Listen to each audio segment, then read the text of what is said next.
Salut, eu sunt Narcis. Și eu sunt Lili. Acesta este primul video pe care o să-l punem pe YouTube.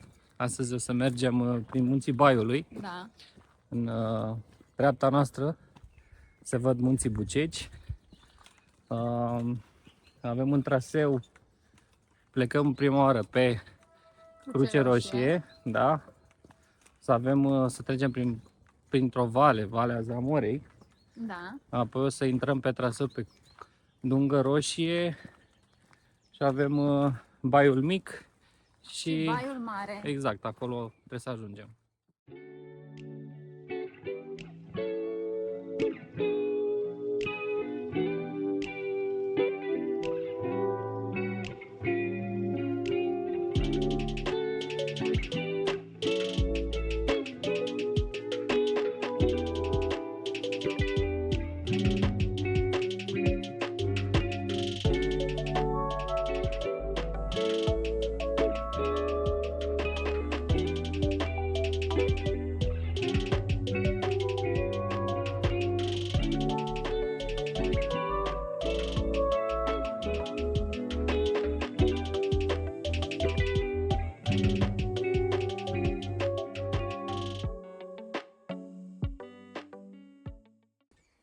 Am parcurs deja prima porțiune a traseului. Suntem pe la cota 1000.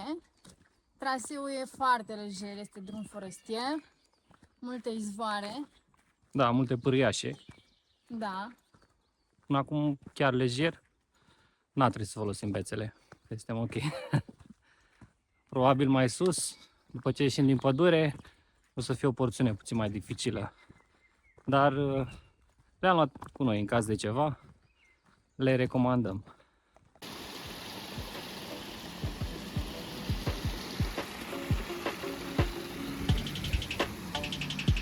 Urmează să luăm prima pauză de masă.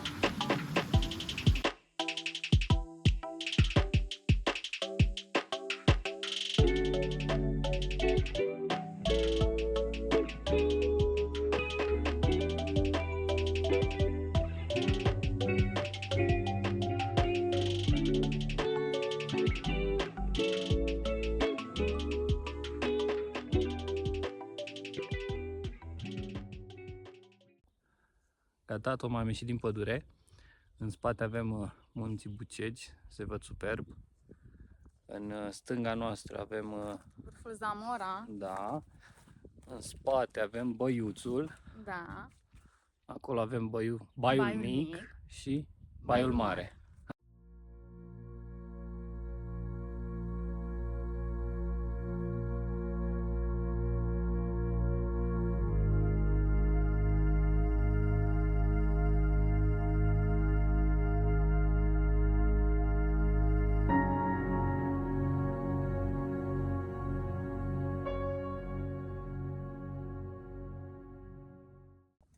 Am ajuns la primul indicator, o să luăm pe culmea Zamorei, dar la un moment dat o să ne întâlnim cu Dungă Roșie și de acolo o să facem dreapta către Baiul Mare.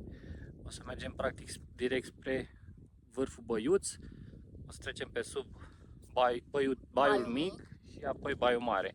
Dar oricum, noi suntem acum luați de peisaj, un peisaj superb.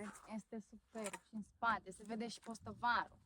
Avem și Postăvarul puțin mai acolo, în stânga, da, nu știu dacă se vede bine pe cameră, dar Bucegii se văd superb și am prins și o vreme superbă.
Gata, am ajuns la bazele vârfului Băiuț, mai exact la intersecția traseului de Cruce Roșie pe Dungă Roșie.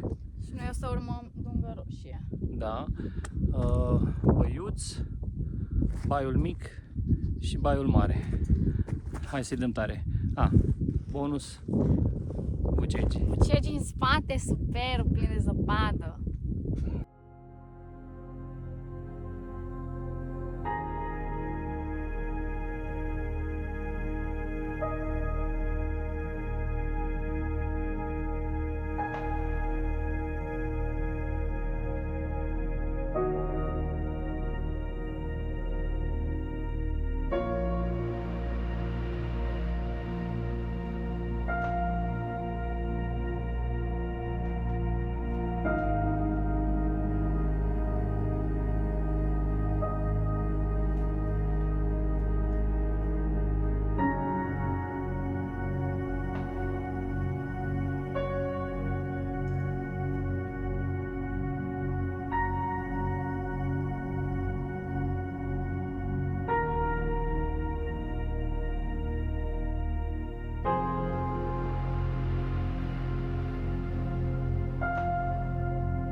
Haideți, haideți!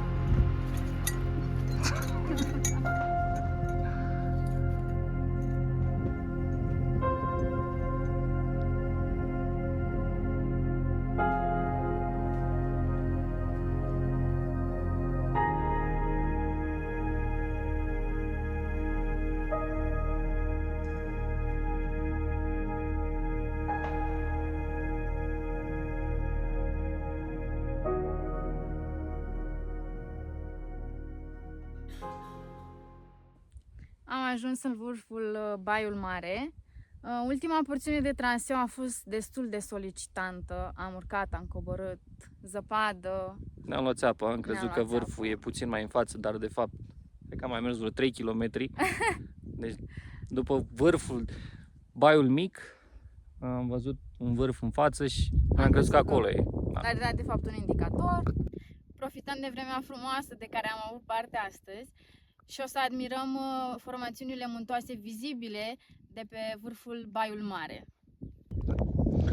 Avem în dreapta Muntele Roșu, imediat lângă avem vârful Ciucaș. În față o să vedem vârful Neamțului. În fața noastră avem fratele mai mic, Baiul Mic, Băiuș, avem și Tâmpa în față, Postăvaru, iar în stânga toată formațiunea muntoasă a Bucegiului.